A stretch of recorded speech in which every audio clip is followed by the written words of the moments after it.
Yung paa mga idol, bagsak na bagsak yung ibon, oh. Kawawa naman yung ibon natin na to. Yan, di nga natin alam kung anong yumari dito.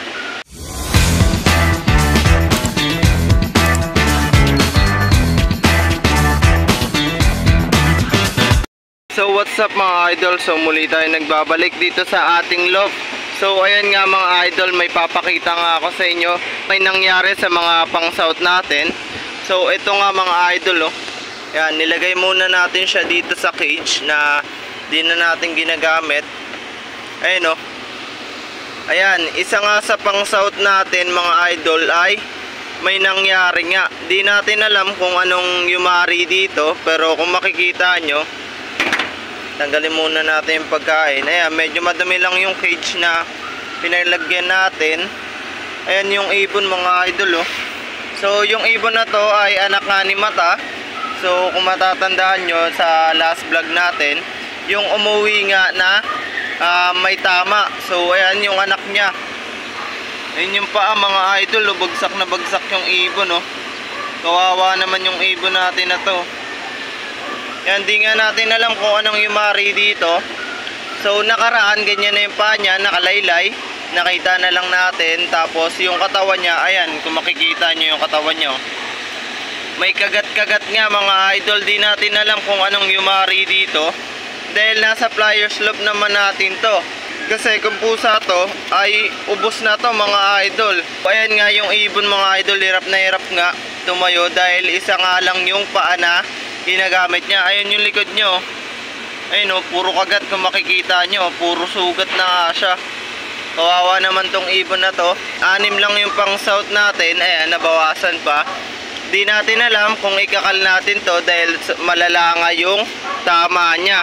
Ayun nga yung tama ng ibon mga idol. Ayun, oh. Yan, nakapang south nga natin siya. Ayan. Ito nga yung ibon mga idol, ninawakan natin. Ayan, kung makikita nyo, ayun, oh. May mga kagat-kagat siya sa katawan niya. Tapos yung paa niya, wala na, laylay na yan mga idol. Ayun, oh, baling-bali na, oh. Dahil tinamaan nga to sa may tuhod niya. Tapos medyo namaga. Tapos yung paa niya, ayan, laylay na. Wala na talagang pag-asa to mga idol. Injured na talaga siya. So di natin alam kung gumaling siguro to. Baka pwede natin maging breeder dahil napakaganda ng nakasalpak na linyada dito. Dahil yung dalawang kinarera natin last time ay ito nga yung bunga nila. So mga speedbird nga natin yun. Tapos ayan, yung isasabak natin sa south, ganito pa yung nangyari. Yung kapatid nga na ito mga idol ay hindi nga nakapang south. So nilagyan natin ng cambring dahil nagdadalawang isip tayo kung ilalaro nga ba natin ng south or gagawin nating breeder. Panlaban pa nga natin yung nakain ng daga. Ayan, may kagat-kagat lang siya. Ayan, papakita ko sa inyo. Ayan yung tama ng ibon, oh. Kawawa tong ibon na to. So ilang months pa lang tong inakay natin na to. Di pa nga natin napapakawalan yung batch nila dahil ito nga yung mga first batch natin ng pang south. Tapos ayun nga yung nangyari mga idol. Binaviewing nga natin to mula umaga hanggang hapon. Nandito lang sila sa labas. Yan, para makita yung 360. So ito nga yung ibon mga idol, oh. Kawawa yung ibon. Ayun, oh, laylay na talaga yung paa niya. Kinawawa nga ng daga. Bago nga mangyari ito mga idol, may isang breeder nga tayo na kung matatandaan nyo, si Puti na galing sa Bago Bantay na may lahing Louis Chu Johnson ay kinain nga din. So yung lolo neto, kapares niya si Puti. Tapos ayun, nung may itlog sila, naglilimlim yung Puti. Ayun nga, pagkakita natin, patay na yung Puti, wala nang ulo. Tapos yung katawan niya ay kinain na din. So ayan, tinapon na lang natin mga idol dahil wala na, patay na yung ibon. Di na natin kinuha yung ring dahil paso na rin naman yon dahil matanda na yung ibon na yon. Ayan yung mga nangyayari dito sa loft. So sosolusyonan nga natin mga idol dahil may daga nga ata dito sa loft. So dati wala naman, ngayon lang to bumalik. Kaya ayun, baka bumili tayo pang lason sa daga para mawala nga siya dito, or yung pandikit. Kasi yung pandikit mga idol, baka pag malaki yung daga, possible malaki. Kasi ayan, tignan nyo, nakain nga yung YB natin. So malaki yung daga ay di nga kakayanin ng pandikit lang. So ganun nga yung gagawin nating solusyon dahil baka maubos ba nga yung mga pang-south natin. So may dalawa tayong maliit na south, yung second batch natin na parating. Dalawa nga sila magkapatid pero hindi magka-clutch. Dahil pareho nga solo yung dalawang maliit na yon. So bibiewing din natin siya, tapos ayan, papakawalan din natin. So malapit na nga natin sila pakawalan. Magto 2 months na nga sila o magti 3 months na sila. So papakawalan na nga dapat natin to, kaso ayan nga yung nangyari mga idol. So pag ginabol naman natin to, baka hindi na umabot. So di natin alam kung anong mangyayari dito sa ibon na to. Gagamutin natin siya para makarecover, pero yung pang karera ay baka malabo na.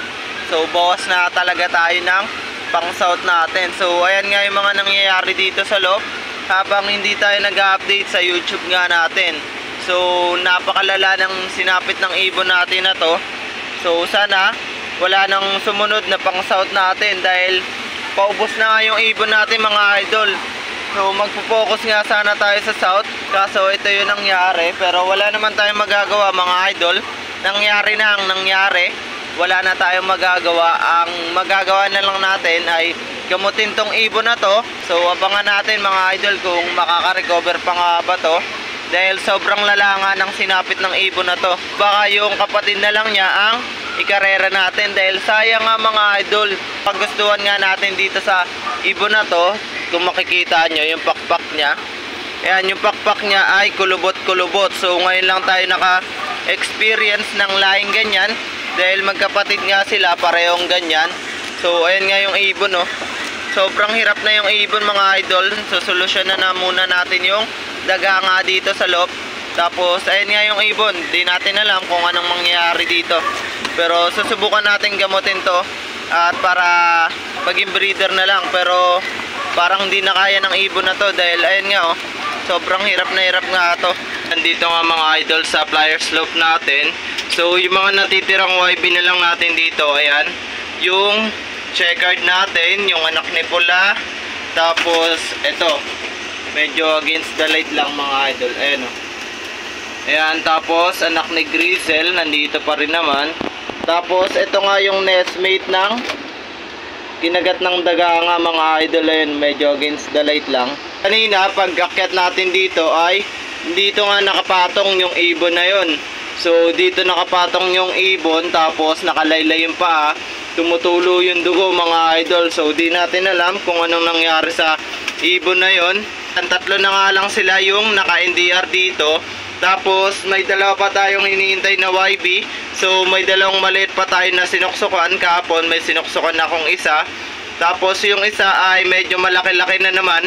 Nasa 14 days na. So ilang days na lang ay iwawalay na nga natin. Tapos tuturuan natin. Maganda rin naman tong ibon na to. Ang kaso lang ay hindi nga natin sinuksukan ng pang south. Dahil nga medyo alanganin tayo. Dahil tinatansya lang natin. Dahil one set nga lang yung nakuha nating ring. So tinatansya natin sa mga bago nating ibon na pwedeng subukan. So tatlong lahi nga na itong checkered na to, ilalaro nga natin sa south. So susubukan natin yung lahi nila. Tapos anak ni pula na kapatid ni mata, so nasubukan natin yung kapatid niyan. Okay naman yung kinalabasan mga idol, dahil medyo may speed nga din yung ibon na yon. Hindi lang natin sinasali ng pooling dahil medyo busy nga tayo mga idol, dahil di natin maikaklak yun dahil nasa school nga tayo na mga panahon na yon. Tapos ito, subok na rin naman natin yung lahi ni Oldman mga idol. So yung mga anak ni Oldman ay may speed naman talaga. So sa pinakauna-unang vlog ko, may mga anak nga tayo ni Oldman na nilaro doon. Tapos may speed sila. Ang kaso lang mga idol ay hindi nga sila pumapasok kaagad. So kaya hindi sila pwede ipang pooling. Baka December nga daw yung karera na ito mga idol. So mga November mag-start na yung training niyan, ganon.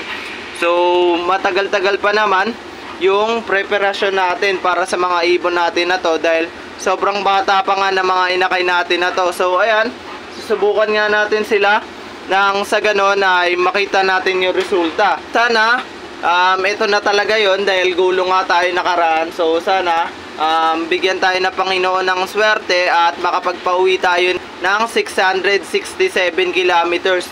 Hanggang dito na lang muna mga idol dahil in-update ko lang talaga kayo kung anong nangyayari dito sa loft natin. So ayun nga, susolusyonan nga natin yung daga na yon para wala nang maapektuhan sa mga bago nating YB. So ayan, hanggang dito na lang mga idol. Thanks for watching mga idol.